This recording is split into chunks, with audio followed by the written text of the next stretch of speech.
Welcome to the homestead, everyone. We charge our solar system batteries with a generator if there is an extended period of time where we have no sun, but we need to do that safely. There's a little bit of information out there on how far a generator should be away from your house, and we're going to talk about that. We're going to talk about an incident that we had recently and then what we are doing to fix it. Let's get going.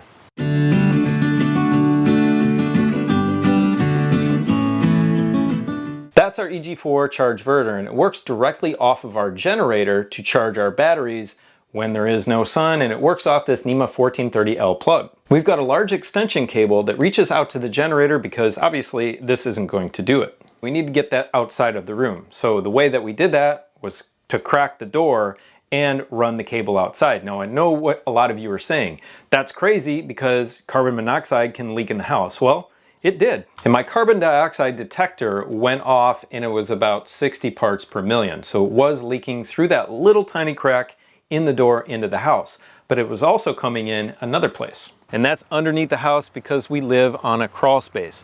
Now I thought I had the generator far enough away from any openings to mitigate that, but I was wrong. So be careful if you live on a crawl space and you're using a generator, that carbon monoxide can go under your house and actually seep up everywhere through the cracks in the floor. And things are not airtight in our house. So it did come up in almost all of the other rooms in the house. Usually the manufacturer's instructions on where to place this is not very specific. They don't really tell you how far away to put it from your house. From a lot of the information that I read out there, a good safe distance is about 25 to 50 feet away from the house, depending on how the winds come across your property. So even though this generator is a good 20 feet away from the house here, I'm going to take more precautions because I live on that crawl space. And one of them is adding an exhaust kit to the generator. I actually spent a little bit more money to get the longest exhaust pipe that I could. And this may restrict the engine a little bit. We'll check that out in the future and see how the generator runs. But this one is 108 inches long roughly. And once I run it out the back of the generator, I'm running it completely in the different direction from the house. Here's the exhaust outlet on this particular Champion dual fuel generator. And you're gonna have to find one of the fittings that fits your brand of generator. Basically, you remove this screen and this has a gasket that goes on it. Connect it via these 3 screws and you're good to go. The second thing we're gonna do is run this NEMA 1430P outlet on one side of the wall and this 1430C outlet on the other side of the wall. We'll connect them via some 10 gauge wire and then we will be able to plug in our chargeverter on the inside of the door, leave the door closed obviously, and mount this on the outside where we can plug in the generator via our extension cord right here. So for this particular Champion generator, I'm going to have to take off these heat shrouds from around the exhaust because our kit flange just won't make it in there. And I'll show you which generator we have. It's the Champion dual fuel with the 10,000 starting watts and 8,000 running watts. And as you can see, this sticker on the top only has a minimum clearance of 5 feet, which is honestly just way too close. And of course, everything nowadays is 10 millimeter.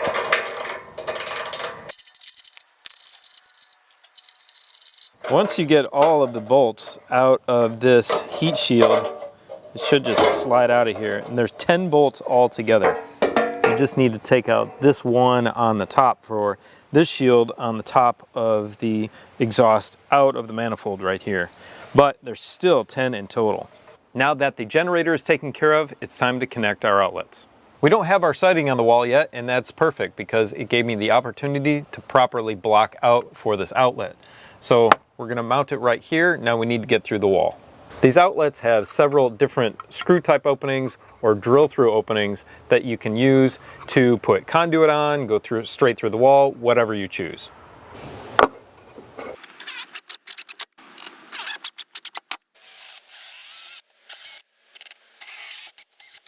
We've got our hole through the wall. I'm going to center this on that hole. I've got some 10-3 Romex because these generators are 30 amp and they are 4 wire. We're obviously not going to need very much. Let's connect the outside one first and I'll let you know something you need to pay close attention to. On the back of these outlets, you'll have places for either 3 conductors or 4 conductors, depending on the generator you have. This one has 4. It has a G, a W, an X, and a Y. The X and the Y are your line 1 and line 2. The G is your ground, and the W is your neutral. So make sure when you're connecting the one inside, you're connecting the correct one to each. And you should leave a decent amount of slack on the inside, just in case.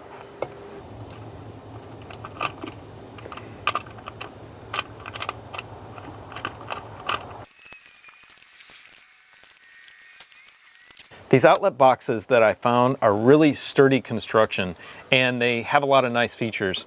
It's got this spring-loaded cap on it and also this great weather stripping. So I like them a lot. I'll put them down in the description below if you want to check them out. Now we'll connect this inside one in the same order. Then we will fire up the generator, connect our extension cords, and start charging our batteries.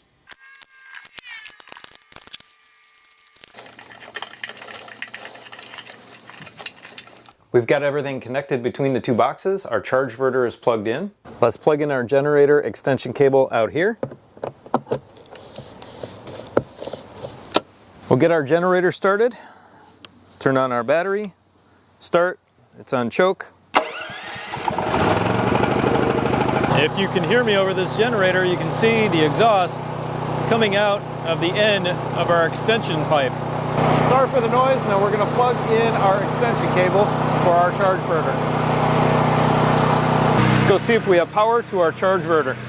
And that we do. And I already have my preset settings that I like for charging my batteries. So I'm just going to flip on the breaker and we'll start charging the batteries.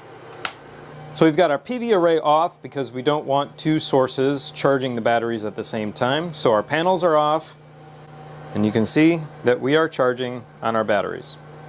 If you're using a generator to charge your solar batteries or to just power your house, you can use these 2 strategies with the exhaust pipe and this type of outlet to keep your family safe. And that's especially true if you live on a crawl space like I do, because that carbon monoxide will gather under the house just as easily as it will gather in a corner of the house or find the tiniest cracks to seep in your home, and it's extremely dangerous.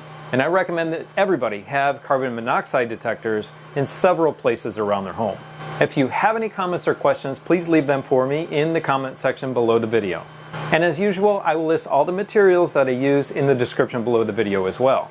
Now go click here for our full solar playlist, which has the videos for all 3 solar systems that we've done on our property. Have a beautiful, blessed day. We'll see you next time. Bye.